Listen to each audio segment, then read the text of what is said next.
Yeah.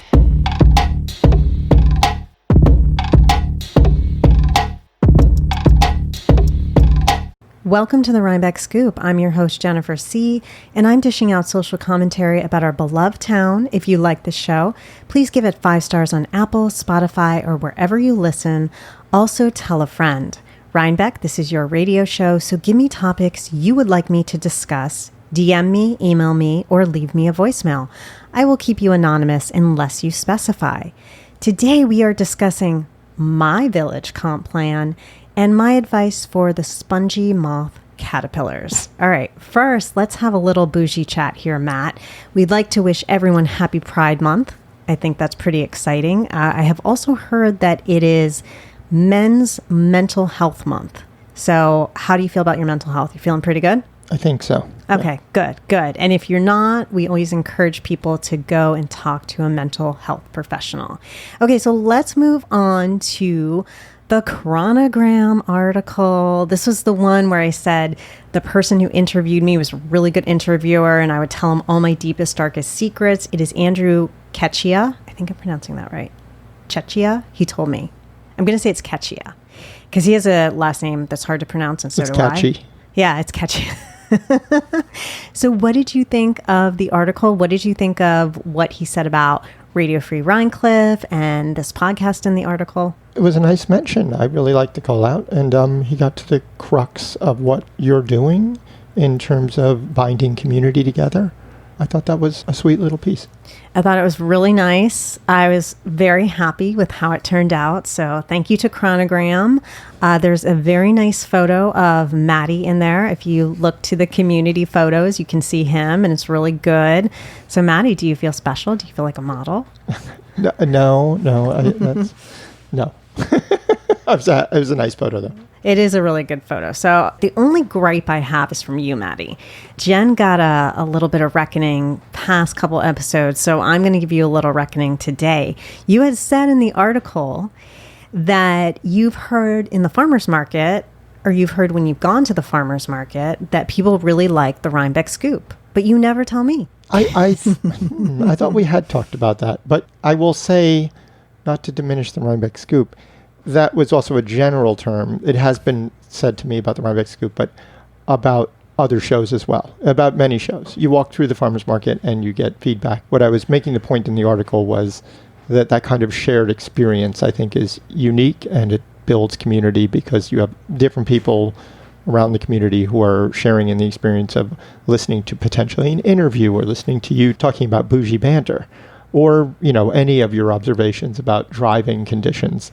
No, I think that is the special sauce that makes community, one of the things that make community. Yeah, and I think this has been a bit of an experiment because I wasn't sure how Rhinebeck would feel about poking fun at itself, because I am poking fun at things, not doing it in a mean-spirited way. I poke fun at myself. I'm the most self-deprecating person you'll ever meet. But was Rhinebeck ready for that? And I think they were, because the feedback I get is it's funny, it's good, it's something that I can laugh at. So that makes me happy. And the most important part is that you look good and you're representing us in that Chronogram article. That's the most important part. Okay, let us move on. We got some really nice listener feedback from a listener who I know personally and is a lovely human.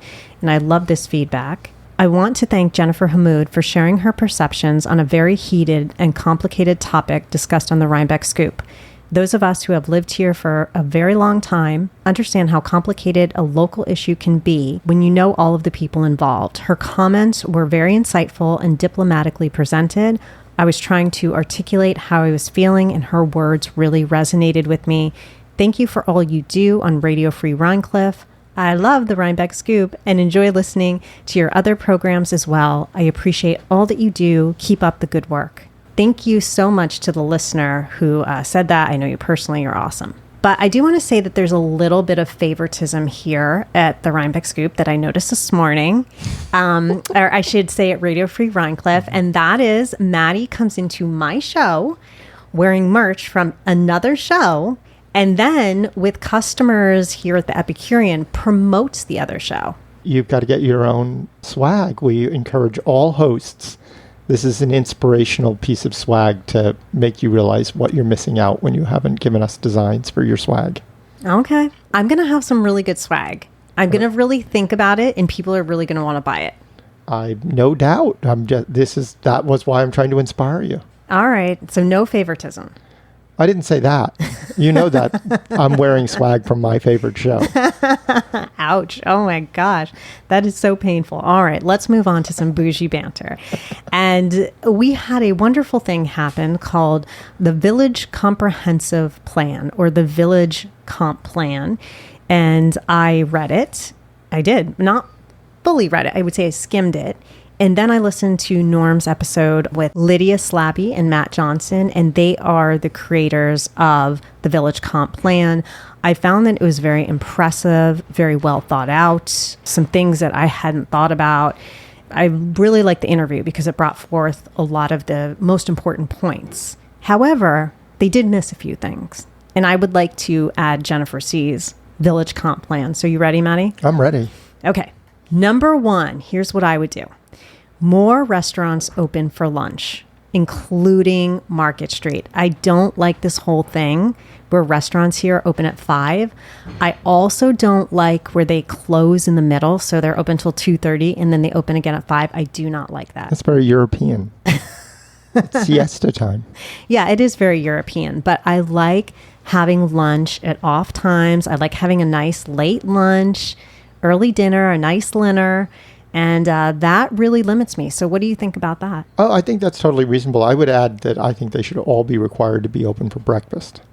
Ooh, that's a really good one. So you could eat Indian for breakfast. It wouldn't upset your stomach. There are clearly breakfast Indian dishes. I think kedgeree is a perfect example of that. I would disagree. My stomach's not ready for Indian for breakfast. But okay, that's interesting. I like the breakfast one.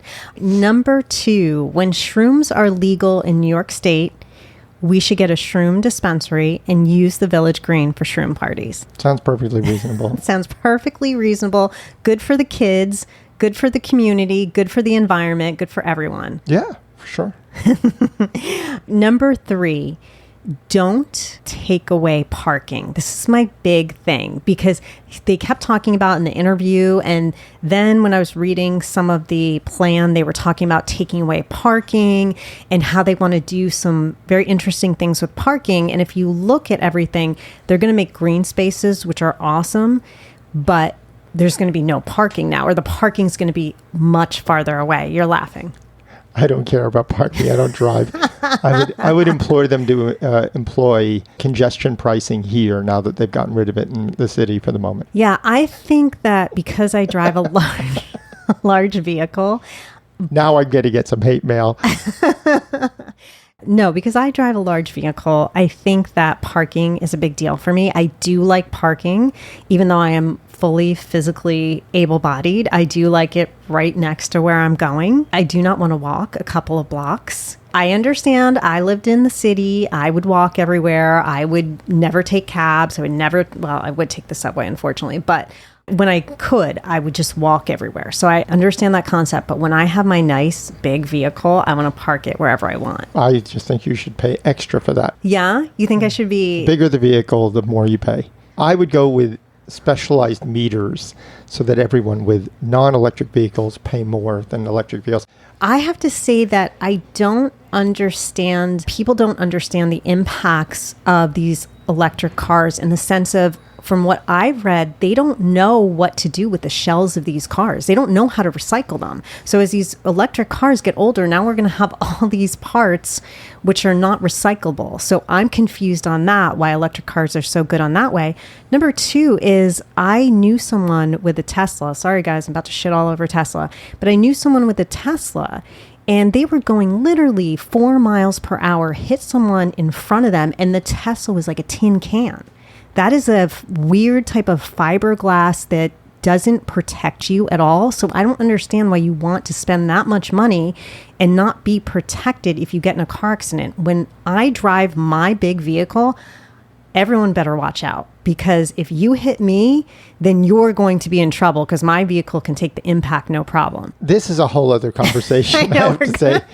I do think that the I'm not going to defend Tesla because I think Elon Musk is a monstrosity. Yeah. But I do believe that a lot of the newer cars like that have a specific large crumple zone, as they call it, and that slows the impact and actually still provides a lot of protection for the driver. So I don't think that actually, I'm sure from a repair perspective, it's catastrophic. Probably totals the car for this 10-mile-an-hour crash. I have no idea. But from the perspective of protecting the driver, actually that slows down the impact. And my understanding is that's actually part of the technology. Yeah, it's almost like having a race car or something like that. I just think I wouldn't want to spend that much money to then do that many repairs if, God forbid, you get in an accident. Anyway, I digress. All right. That's what editing is for. Yeah. Number 4. I think we should incentivize artist and healthy restaurant pop-ups in the town. I think this is a town that would do very well with any type of pop-ups. We have so many wonderful artists in this town.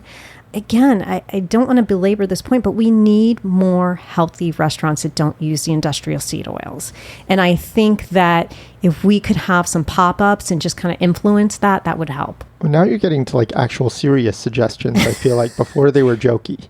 Yeah, this is a serious suggestion. I have another serious suggestion, and then I have another jokey suggestion. Yeah, I mean, to your point about, encouraging artists through zoning, I think that sounds like a great idea. I'm not sure how that gets implemented, but I mean in a serious conversation, not the Shroom Park or other things.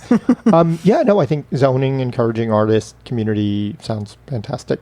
As far as the restaurants and industrial seed oil, I think that the Dutchess County Health Department should, like the New York City Health Department, encourage the healthiest food choices at various restaurants. And I don't know how you incentivize that, but usually these things are best incentivized through labeling.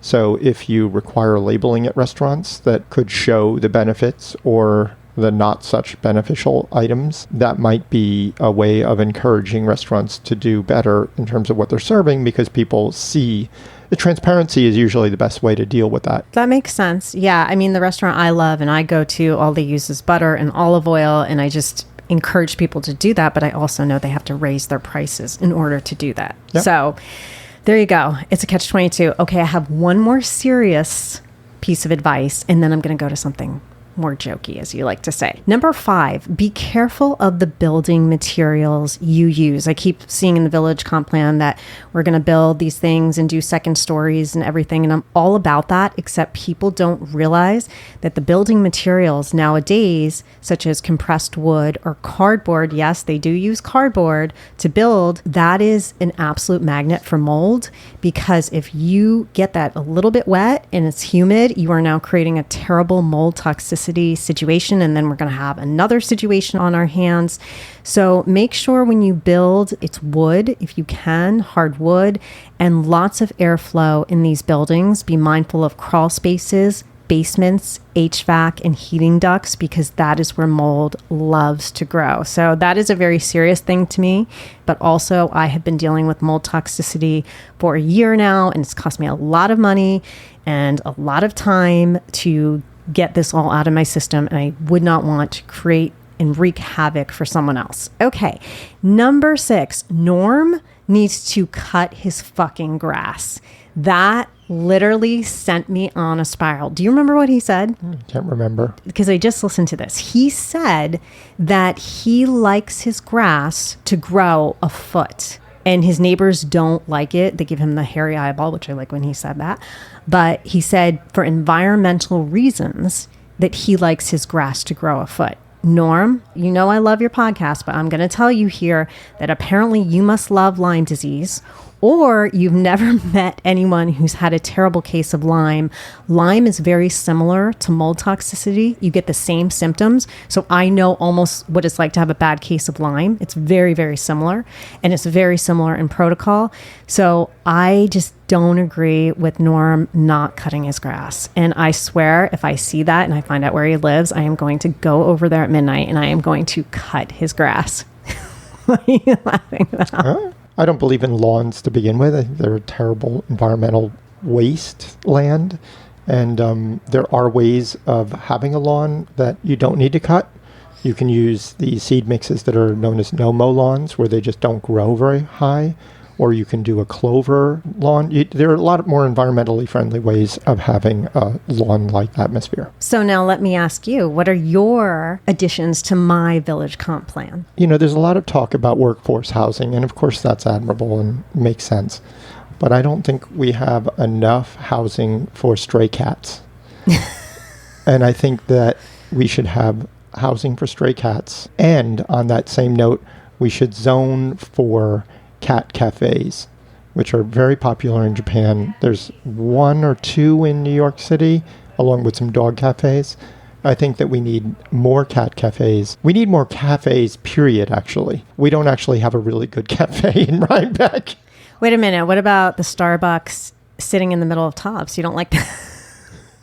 Where there's nowhere to sit and just sitting there? Well, I did say really good cafe, where they know how to make a cappuccino that isn't 22 ounces of milk.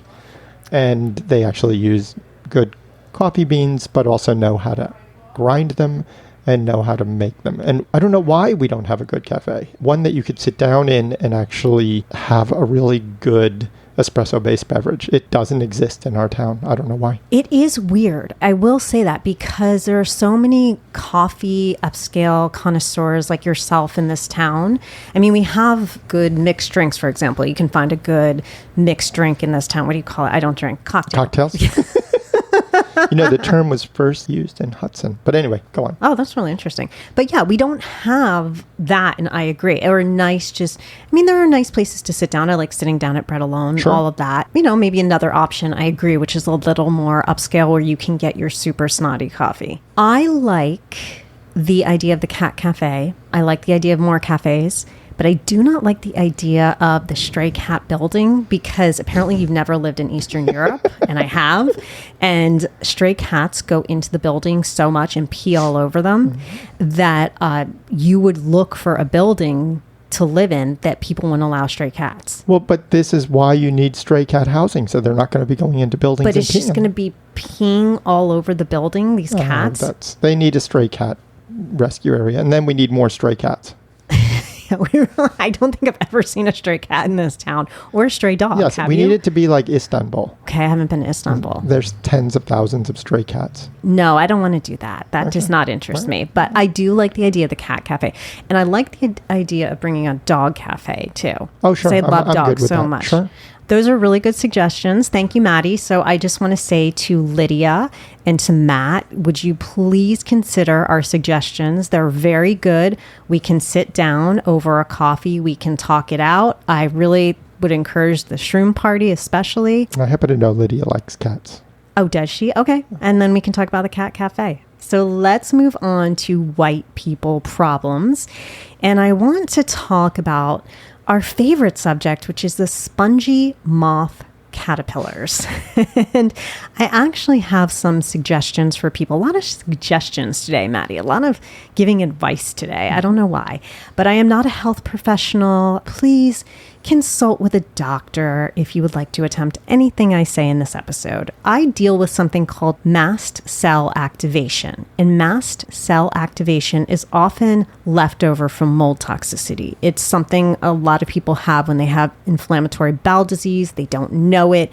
Basically, it means that your body cannot process histamine the way a normal person's body can. So I had to keep to a really low histamine diet when I was trying to get rid of the mold and, dealing with the IBD and all of that. So I have a lot of experience with histamine, and these spongy moth caterpillars have been causing a lot of histamine issues.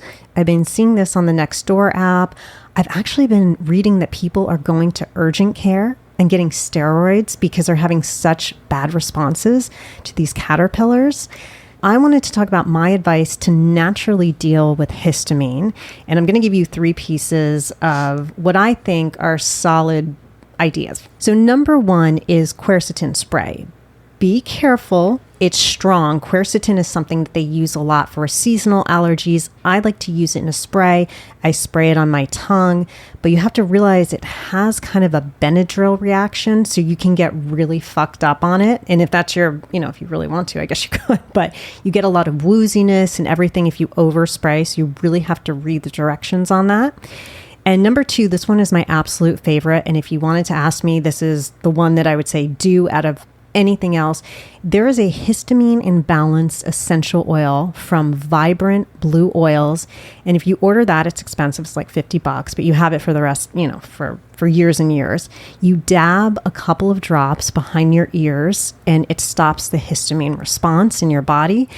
Warning, it has blue tansy, which means it's blue, so it can stain everything, especially with kids. So that's my second.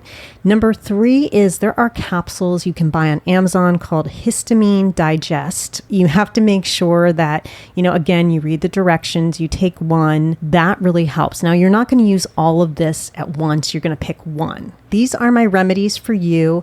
If it were me, I would do the essential oil because it works really well and you have it for other things. My sweet of the moment. We have 2 new baby cows or calves, and we went with an Addams Family theme this year. So we have Gomez and Uncle Fester. They're 2 little boys and they're the cutest things ever. And they're so fun to just watch and play.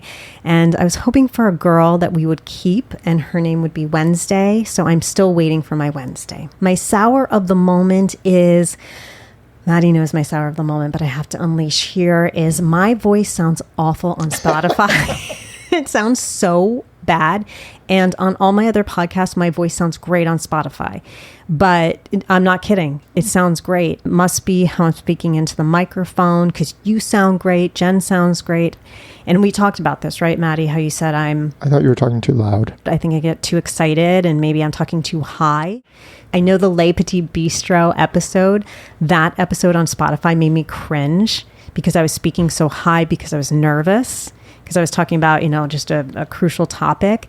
So you guys, if you listen on Spotify, that is not my real voice. I normally do not talk that high in real life. Matty, will you back me up? Yes. Okay. Okay, just agree with me. I agree, yes. Because we have to close the show. So that sounds good. But yes, so I just want everyone to know that if you have the choice of listening on Apple or Spotify, listen on Apple. Leave feedback on anything I've said today. Agree with me. Tell me I'm wrong, whatever you want. Call and leave a voicemail at 845-307-7446 or email me at comments@radiofreerhinecliff.org.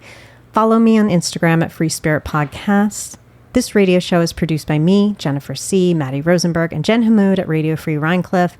Until next time, happy Father's Day. Happy Juneteenth and happy summer solstice. The next show will drop on Tuesday, June 25th, 2024, with an extra special surprise guest who discusses his rags to not so riches story.